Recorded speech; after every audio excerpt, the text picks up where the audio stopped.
Hi and welcome to this lecture on money, inflation and monetary policy. This is a screencast as part of the ec3 Macroeconomics for Development module. So this is what I'll try and cover in this lecture. First of all, limitations of fiscal policy, because the previous lecture tried to show you how effective fiscal policy could be in various ways.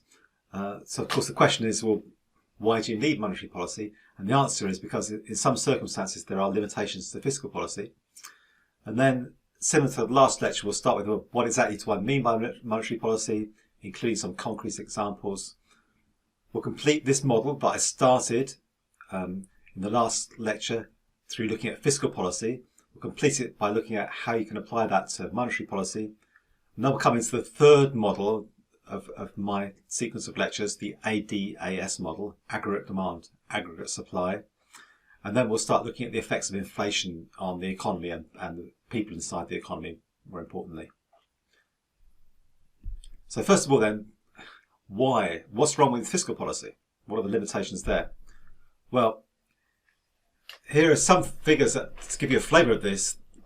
If you look at GDP per capita, these are 6 years ago, which economic statistics lag.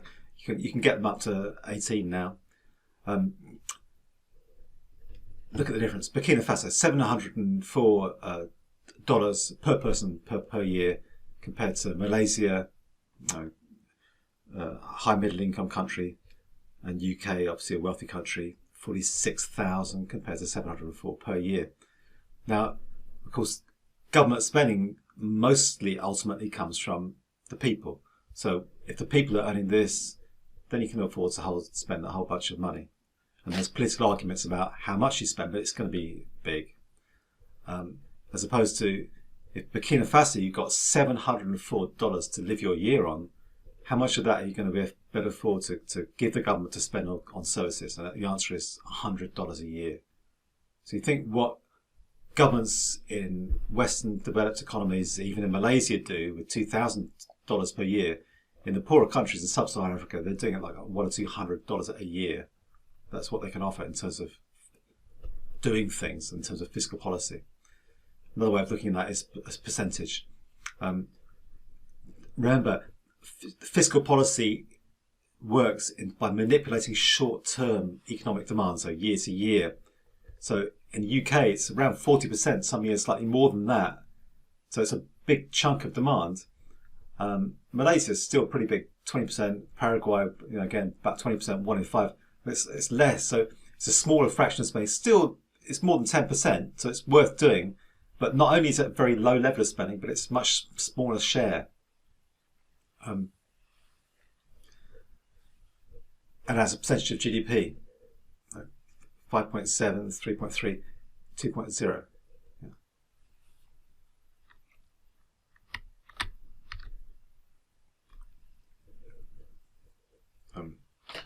Yeah, this is showing that you're in deficit. So the government in Burkina Faso is the negative sign here. In all these cases means these governments are spending more than their income. So government spending G is bigger than T in all these cases here. So in all cases they're having to borrow in order to spend. So the ISLM model shows that you can use fiscal expansion to fiscal output. One problem I showed there is that it could raise interest rates and that could crowd out investment.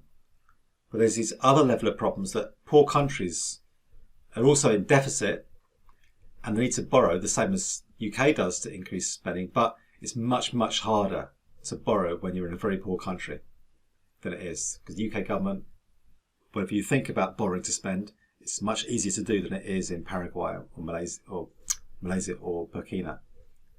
And then, of course, once you do borrow, you have the burden of interest payments. So it's harder for them to increase their spending because they're already borrowing. So it's tough to do. Plus, even if they can, the level of spending is just far, far lower than it is in a more wealthy country. So fiscal policy faces many more barriers here. Practical reasons. Then there's looking further into where the money, the limited resources are already going. So health expenditure, education expenditure, defence expenditure and interest spending as a percentage of GDP. So here you see that interest rates 5% already of GDP. So it's going to be quite hard to increase your spending. You also need to decide which areas. So when you decide you're going to increase government spending, should it go to health or education or defence? And that gets you into political arguments with donors and with your local power coalitions keeping you in power. Especially when you need to use fiscal contraction, maybe because you're getting too much inflation, you need to cut demand a bit to cut that inflation.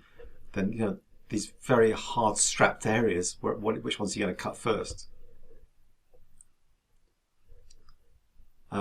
Another consideration is this. It's a bit hard to get figures, but this budget support figure, this is the percentage of the government budget that actually is being directly paid for by donors.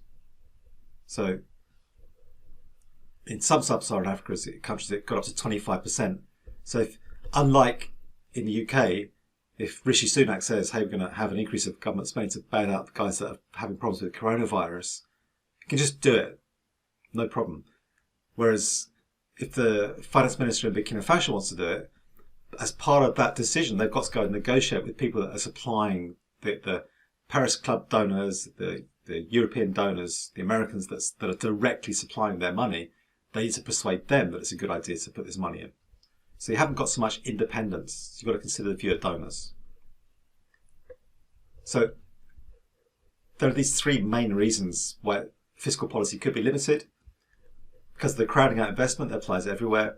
Because of revenue constraints, just tough to raise money in situations where people are poor and you've got poorly developed tax systems.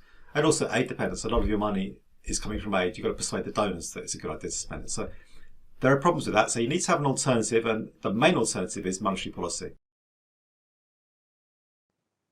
So we'll take a break there, and in the next video we'll look at monetary policy. But for now, thanks for watching.